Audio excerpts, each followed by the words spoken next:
Sveicināti!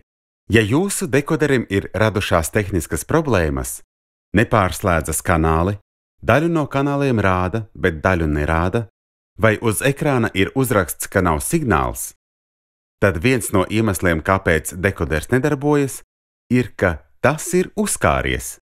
Tādā gadījumā, lai atjaunotu dekodera darbību, jums būs jāveic tā restarts. Tas ir ļoti vienkārši. Ja dekoders ir ieslēgts, tad izslēdziet to nospiežot izslēgšanas pogu uz dekodera priekšējā paneļa un pēc tam atvienojiet dekoderu no elektrības, izraujot barošanas vadu dekodera aizmugurē. Uzgaidiet pāris sekundes un pievienojiet dekoderu atpakaļ pie elektrības. Uzgaidiet aptuveni 45 sekundes un piespiediet ieslēgšanas pogu uz dekodera priekšējā paneļa. Ja joprojām ir novērojamas tehniskas problēmas, lūdzu skatieties instrukciju, kā atjaunot dekodera rūpnīcas iestatījumus.